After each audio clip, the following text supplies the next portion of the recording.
Je pense d'abord que si on la regarde d'une manière holistique, globale, la ville, comme je l'ai dit, est consommatrice des ressources, plus de 75% d'énergie. Il y a l'eau qui est consommée en zone urbaine, il y a les matériaux, il y a pratiquement la ville d'un agglomérat de plusieurs activités économiques, sociales et environnementales. Et donc, son impact sur le changement climatique est énorme. On estime que 70% des émissions de gaz à effet de serre qui sont à l'origine du changement climatique proviennent des villes. Parce qu'en fait, il n'y a pas que la consommation de l'énergie dans le bâtiment, il y a aussi la consommation de l'énergie dans le transport, la pollution. On a aussi la consommation de l'énergie dans l'industrie. Et donc, du coup, la ville est donc responsable du changement climatique. Donc, étant responsable, il faut donc trouver des solutions adéquates pour répondre au changement climatique. Et ces solutions passent par la réduction de l'empreinte carbone. Et cette empreinte carbone commence d'abord par l'habitat. Et donc, la manière par laquelle nous construisons aujourd'hui, nous utilisons les matériaux de construction, c'est-à-dire le béton, l'acier, le verre, consomme beaucoup d'énergie, consomme d'énergie fossile.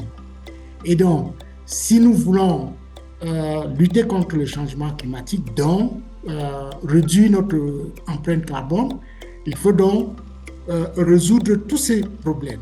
Commencer d'abord par les problèmes techniques, à savoir la conception, que ce soit de l'environnement bâti, et j'inclus le bâtiment, j'inclus aussi les routes, j'inclus aussi toutes les infrastructures.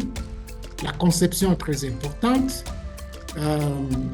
La question aussi des matériaux que nous utilisons, elle est aussi très importante. Il faut mettre l'accent sur les matériaux qu'on peut trouver dans un périmètre moindre, donc éviter des matériaux qui ont une empreinte carbone élevée.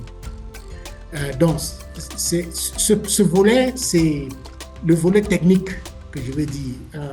Conception, matériaux et aussi le mode de le faire. Et après, il y a la question politique, réglementaire. Il nous faut avoir des standards, il nous faut avoir des codes de bâtiment, des codes il faut que le gouvernement apporte son appui avec des politiques bien précises qui permettent d'accompagner, d'encourager, je vais dire, l'innovation vers la neutralité carbone dans le domaine. Après, il y a un troisième volet qui est celui du financement. Parce que le financement étant le nerf de la guerre, sans financement, rien n'est possible. Et donc, il faudrait aussi trouver des financements adéquats pour répondre à ces questions. Donc, en fait, et naturellement, et pour peut-être le quatrième volet, c'est le volet du social. Parce que l'homme est au centre du débat. On ne peut pas exclure l'homme dans la décision. On ne peut non pas exclure l'homme dans cette lutte contre le changement climatique. Donc, d'un côté, l'aspect technique, parce qu'il faut revoir la manière par laquelle nous concevons nos bâtiments. C'est un problème technologique, c'est un problème de conception, c'est un problème de planification. De l'autre côté, la politique, et après le financement, et après l'être humain qui doit être au centre. Parce que l'efficacité des ressources demande un problème de sensibilisation, de changement de paradigme, de changement de comportement. Donc l'homme doit être au centre de la lutte contre le changement climatique.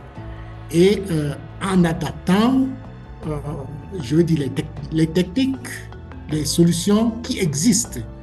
Et je rentre toujours des solutions de neutralité carbone.